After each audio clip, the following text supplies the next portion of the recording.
নমস্কার, দেখছেন চারটে চারদিক। আপনাদের সঙ্গে রয়েছি আমি ঋষিকেশ। সিবিআই এর হাতে ফের গ্রেপ্তার পার্থ চট্টোপাধ্যায় এবং অয়নশীল। সিবিআই এর হাতে ফের গ্রেপ্তার পার্থ চট্টোপাধ্যায় এবং অয়নশীল। যদিও তারা এই মুহূর্তে পার্থ চট্টোপাধ্যায় জেল হেফাজতে রয়েছেন এবং আবারও তাদেরকে গ্রেপ্তার করা হয়েছে। সিবিআই তাদেরকে গ্রেপ্তার করেছে, নতুন একটি মামলাতে তাদেরকে গ্রেপ্তার করা হয়েছে বলে জানা যাচ্ছে। গ্রেপ্তার পার্থ চট্টোপাধ্যায়, অয়নশীল নতুন মামলায় গ্রেপ্তার। সিবিআই এর হাতে ফের গ্রেফতার পার্থ চট্টোপাধ্যায় এবং অয়নশীল। নতুন মামলায় ফের গ্রেপ্তার পার্থ চট্টোপাধ্যায়, অয়নশীল। প্রাক্তন মন্ত্রীকে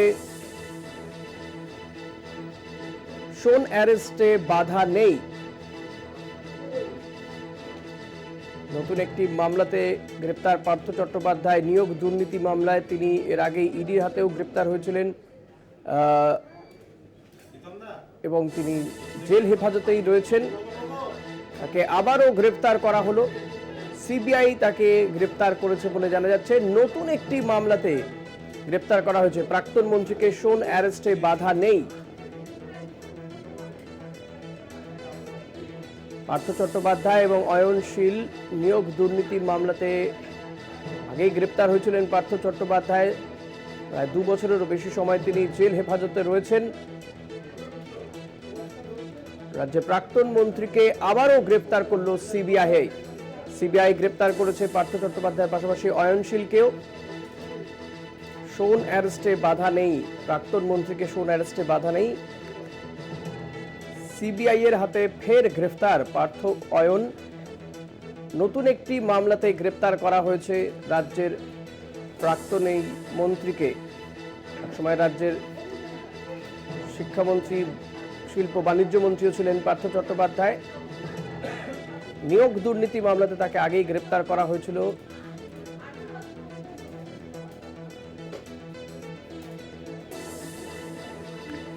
এই মুহূর্তে আমাদের সঙ্গে রয়েছেন সরাসরি পীযূষ কান্তি নাগ। পীযূষ, পার্থ চট্টোপাধ্যায়, অয়নশীলকে নতুন করে গ্রেপ্তার করলো সিবিআই নতুন একটি মামলাতে। কোন মামলাতে তাদেরকে গ্রেপ্তার করা হলো?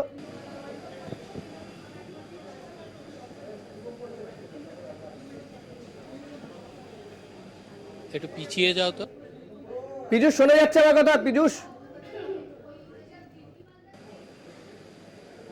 পীযূষ শোনা যাচ্ছে আমার কথা? হ্যাঁ, শোনা যাচ্ছে। পীযূষ, জানতে চাইবো, পার্থ চট্টোপাধ্যায়, অয়নশীলকে নতুন একটি মামলাতে সিবিআই গ্রেপ্তার করলো আবারও। কোন মামলাতে গ্রেপ্তার করা হলো? দেখো, শিক্ষক নিয়োগ দুর্নীতি সংক্রান্ত মামলা 2014 সালের টেট পরীক্ষার প্রেক্ষিতে একাদশ, দ্বাদশ, নবম, দশম, গ্রুপ ডি এবং গ্রুপ সি সব মিলিয়ে 6টি অভিযোগ দায়ের হয়েছিল। তারই একটি অভিযোগ, যেটাকে বলা হয় সিবিআই এর কেস নাম্বার 5, তাতে ফের পার্থ চট্টোপাধ্যায়কে গ্রেপ্তার করা হলো এবং অয়নশীলকেও গ্রেপ্তার দেখানো হলো। সিবিআই এর পক্ষ থেকে সিবিআই স্পেশাল কোর্টের কাছে একটি আবেদন জানানো হয়েছিল যে পার্থ চট্টোপাধ্যায়কে এই মামলার তদন্ত করতে গিয়ে সিবিআই বেশ কিছু গুরুত্বপূর্ণ নথি পেয়েছে বা প্রমাণ পেয়েছে, যার ভিত্তিতে এই তদন্ত এগিয়ে নিয়ে যাওয়ার জন্য তাদেরকে পার্থ চট্টোপাধ্যায় এবং অয়নশীল দুজনকেই গ্রেপ্তারের হেফাজতে নেওয়ার প্রয়োজন, অর্থাৎ গ্রেপ্তারের প্রয়োজন। যদিও সিবিআই এই আবেদনে তাদের সিবিআই হেফাজত চায়নি, তারা জেল হেফাজতই চেয়েছে। সেই আবেদনের প্রেক্ষিতে আজকে যখন মামলার শুনানি হয় তখন বিচারকের প্রশ্নের মুখে পড়ে সিবিআই। বিচারক প্রশ্ন করেন যে শোন অ্যারেস্ট দেখাতে গেলে ফিজিক্যাল প্রোডাকশনের প্রয়োজন আছে কিনা। তার কারণ, নিয়ম অনুযায়ী কাউকে যদি কখনো গ্রেপ্তার করা হয় তখন সেক্ষেত্রে ফার্স্ট প্রোডাকশন, সেখানে ফিজিক্যাল প্রোডাকশনের প্রয়োজন থাকে। এবং এক্ষেত্রে কিন্তু পার্থ চট্টোপাধ্যায় আজকে অসুস্থতার কারণে আদালতে হাজির হতে পারেননি। তিনি জেল হাসপাতালেই রয়েছেন, সেখান থেকে তিনি ভার্চুয়ালে হাজির হয়েছিলেন। যদিও অয়নশীলকে আদালতে হাজির করা হয়, সেক্ষেত্রে বিচারকের প্রশ্নের উত্তরে সিবিআই জানায় যে কলকাতা হাইকোর্টের নির্দেশ আছে যে শোন অ্যারেস্টের ক্ষেত্রে যে কোনো সময় কিন্তু আদালতের আবেদনের প্রেক্ষিতে তারা গ্রেপ্তার করতে পারে। অর্থাৎ এক্ষেত্রে বিচারক পরিষ্কারভাবে জানিয়ে দিয়েছেন যে শোন অ্যারেস্টের ক্ষেত্রে সেক্ষেত্রে কোনো আদালতের বাধা নেই, তার কারণ তদন্তের স্বার্থে যদি তারা গ্রেপ্তার করতে চায় তাহলে সেক্ষেত্রে গ্রেপ্তার করতেই পারে, কিন্তু আদালত পরবর্তীকালে এটা খতিয়ে দেখবে যে কারণ দেখিয়ে তাদেরকে গ্রেপ্তার দেখানো হচ্ছে সেই কারণের কতটা যৌক্তিকতা আছে। যদিও পার্থ চট্টোপাধ্যায় আজকে ভার্চুয়ালে বিচারকের সামনে বিভিন্ন তথ্য তুলে ধরেন এবং যদিও বিচারক পরিষ্কার জানিয়েছেন যে তার বক্তব্য তিনি শুনেছেন, কিন্তু তিনি যখন জামিনের মামলার আবেদন করবেন তখন সেক্ষেত্রে তার এই বক্তব্যগুলি আদালত বিস্তারিতভাবে শুনবে এবং তার নির্দেশিকায় তা প্রতিফলিতও করবে।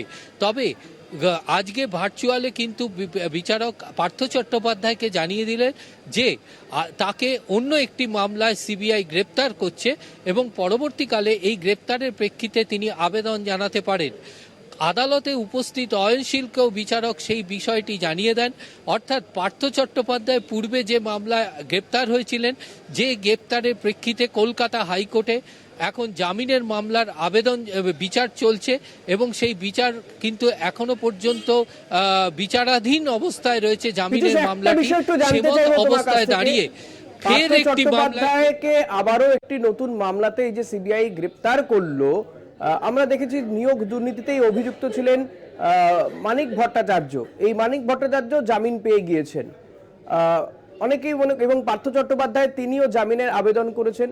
কোথাও গিয়ে এই যে সিবিআই তাকে আবারও গ্রেপ্তার করলো, ফলত জামিন পাওয়ার বিষয়ে পার্থ চট্টোপাধ্যায়ের ক্ষেত্রে বা জেল থেকে বেরিয়ে আসার ক্ষেত্রে আরো কি জটিলতা বাড়লো, আরো কি বিপাকে পড়লেন পার্থ চট্টোপাধ্যায়? তার কারণ যে অভিযোগের ভিত্তিতে যে মামলায় তাকে গ্রেপ্তার করা হয়েছিল, যে মামলাটি কলকাতা হাইকোর্টে যে বিষয়ে গ্রেপ্তার করা হয়েছিল, যে মামলায় গ্রেপ্তার করা হয়েছিল, তার প্রেক্ষিতে বিচারপতি অরিজিৎ ব্যানার্জির ডিভিশন বেঞ্চে পার্থ চট্টোপাধ্যায় জামিনের আবেদন জানিয়েছেন। সেই জামিনের আবেদনের শুনানি কিন্তু প্রায় শেষ পর্যায়ে বলা যেতে পারে এবং হয়তো পূজা অবকাশের পরই কলকাতা হাইকোর্ট সেই নির্দেশ জারি করবেন। কিন্তু এক্ষেত্রে ফের একটি মামলায় তাকে যখন গ্রেপ্তার করা হলো, এক্ষেত্রে কিন্তু ওই মামলায় যদি পার্থ চট্টোপাধ্যায় জামিনও পান তাহলে সেক্ষেত্রে কিন্তু জেল থেকে তিনি মুক্তি পাবেন না।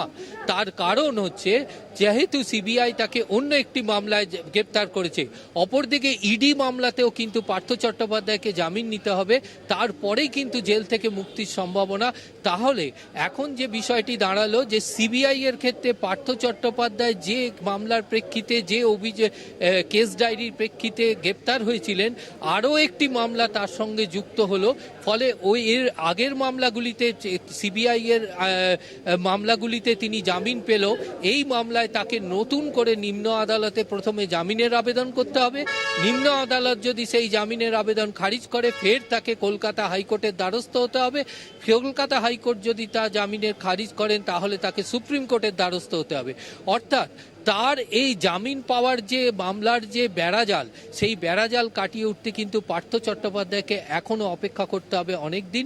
তার কারণ একটার পর একটা মামলা যখন যুক্ত হবে তখন সেই মামলাগুলিকে ফার্দার তাকে জামিনের আবেদন নিয়ে জামিন পাওয়ার জন্য চেষ্টা করতে হবে।